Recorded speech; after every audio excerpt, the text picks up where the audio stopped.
So we are moving towards Navier-Stokes equation now.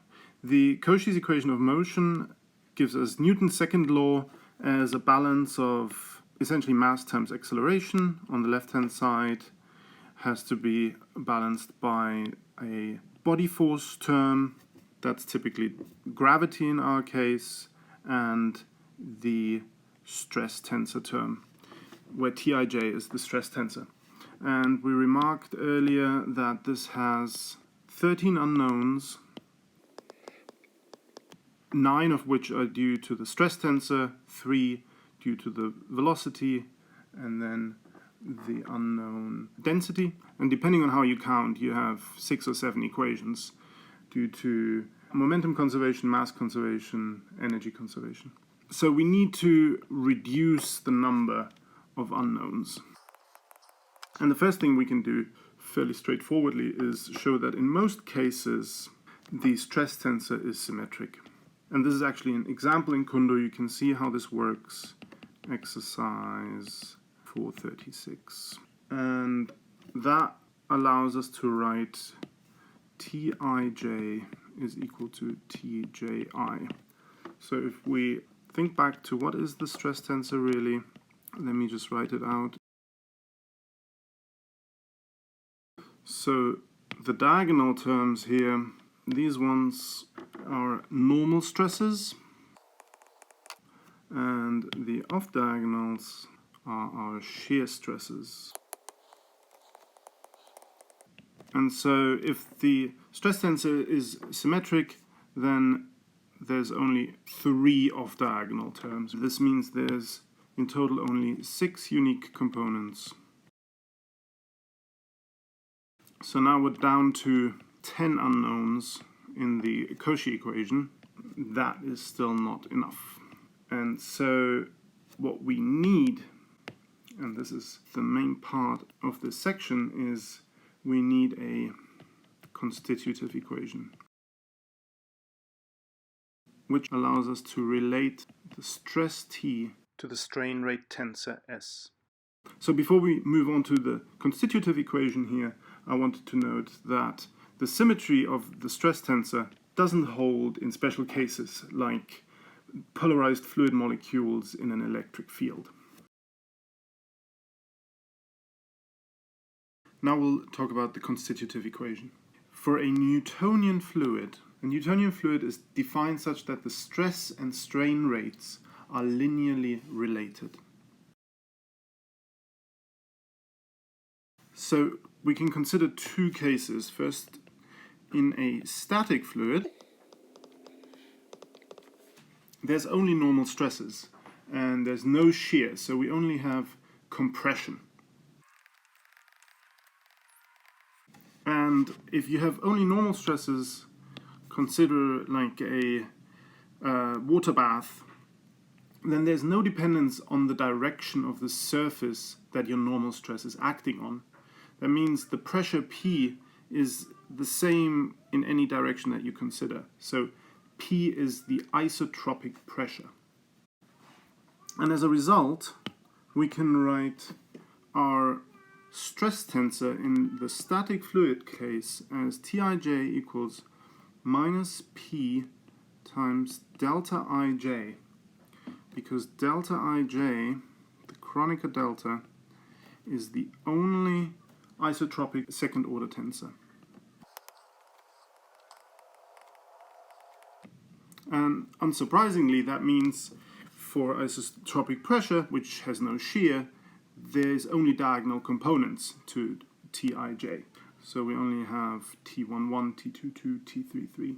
And since it's isotropic, we can change the frame of reference without changing delta Ij or Tij.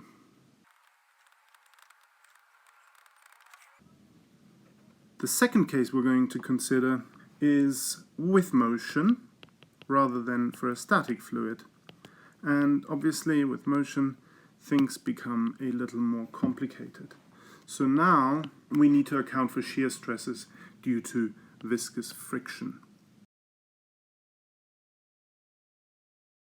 And in this case, the concept of an isotropic pressure is lost.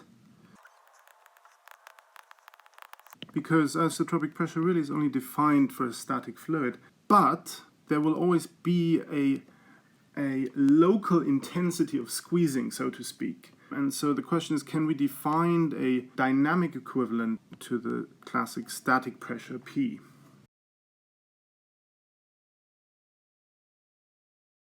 And yes, we can.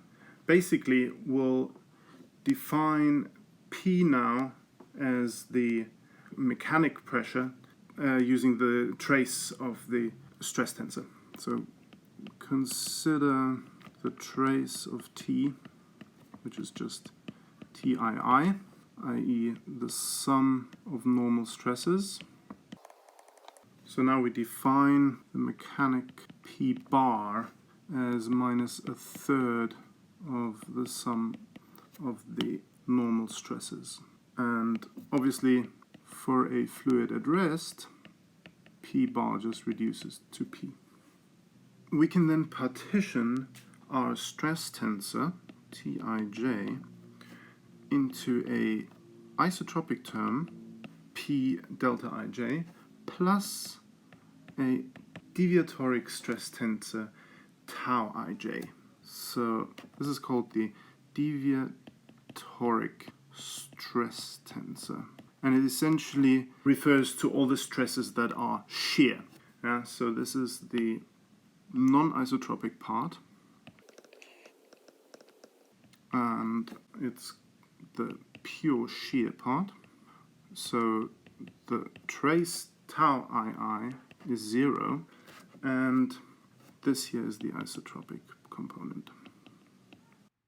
This definition of the stress tensor and the partition into P and tau, as it's written here, is actually slightly different than the formulation in Kundu, and it's the version of G.K. Batchelor's Intro to Fluid Dynamics, and you can look that up in detail in chapter 3.3 of the Batchelor book.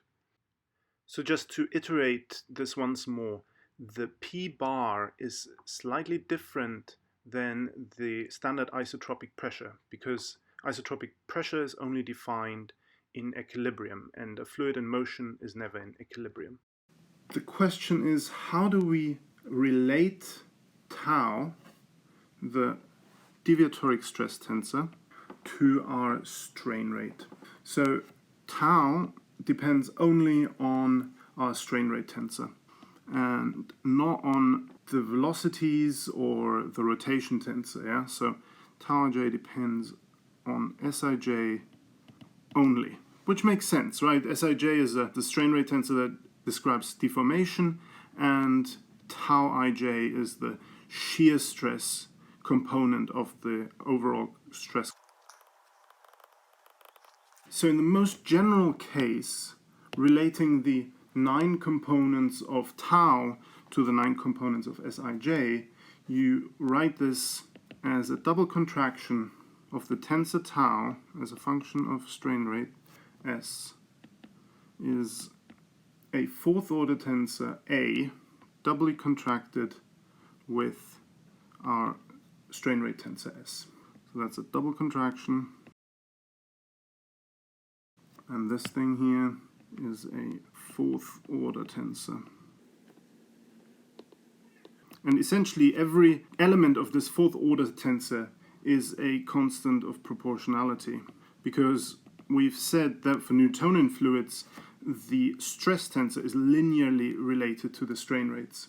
So in index form we have tau ij is aij mn s mn, and this really is the simplest way of relating every component of tau to all the components of S.